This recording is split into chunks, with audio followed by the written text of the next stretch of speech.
Rubrique Sans frontières, Julien Gasparuto. Bonjour Julien et bienvenue à bord. On va parler de la sécheresse, Julien, qui a touché une grande partie bien sûr de l'Europe cet été et notamment en Belgique et ce de façon récurrente, notamment en Flandre, très très concerné Julien. Et oui, la région est même menacée de pénurie hydrique extrême. C'est un institut de recherche américain qui a fait ce constat et qui a publié un classement des pays les plus menacés dans le monde par cette pénurie d'eau. Eh bien, figurez-vous que la Belgique arrive en 23e position. C'est même le premier pays européen devant des pays comme l'Espagne, le Portugal ou encore la Grèce. Pourquoi ? Eh bien parce que la Flandre et ses 6,5 millions d'habitants, c'est la moitié de la Belgique, eh bien, est l'une des régions les plus densément peuplées d'Europe et elle dispose de très peu de ressources en eau. Je vous propose de regarder ce reportage réalisé avec Milan Berkmans et Frédéric Furnémont. Il lui reste encore quelques semaines pour espérer un peu de pluie, mais Chris Van Stenkist sait déjà que sa récolte de haricots sera mauvaise. À certains endroits, les plants n'ont même pas poussé. Là, regardez, ici, on le voit, la graine n'a pas germé. Sur ce champ, à cause de la sécheresse, on aura au moins une baisse de 20% de la production. Cela va dépendre de la fin de saison, mais normalement, il faudrait que la plante soit grande comme ça. À côté de chez lui, il y a bien un ruisseau, mais il est à sec. Et les autorités ont interdit les captages d'eau. C'est le 3e été consécutif de sécheresse et l'agriculteur réfléchit désormais à des alternatives. La solution, c'est de créer un bassin de récupération d'eau ici, car l'hiver, c'est tout le temps inondé.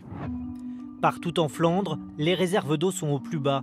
Selon l'Institut belge de météorologie, la région a perdu l'équivalent de 6 mois de précipitations en 3 ans. La Flandre est même désormais menacée de pénurie hydrique extrême.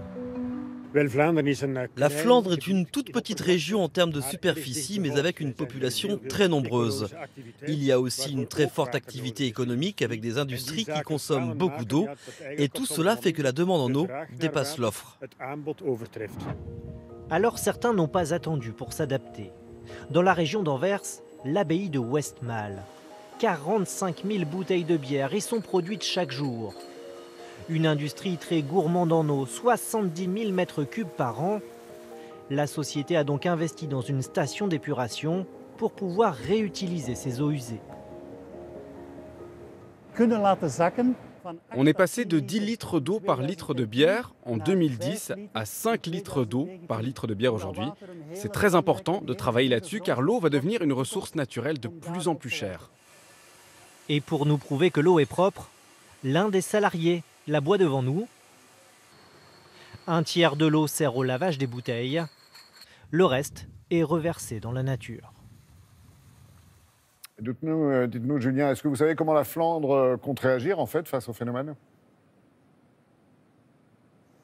Eh bien, un plan d'action et de prévention est en cours d'élaboration par la région. Il devrait voir le jour d'ici la fin de l'année.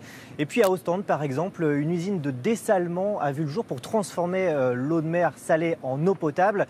Dans cette partie de l'Europe, c'est une première. L'objectif, c'est d'être de moins en moins dépendant des autres, car la Flandre importe chaque année des millions de mètres cubes d'eau, notamment de l'eau qu'elle va chercher ici, chez son voisin wallon. Merci beaucoup Julien, bonne journée et je vous le redis, très heureux de vous retrouver parmi l'équipe de Télématin et de vous retrouver notamment tous les mercredis avec cette rubrique Sans frontières.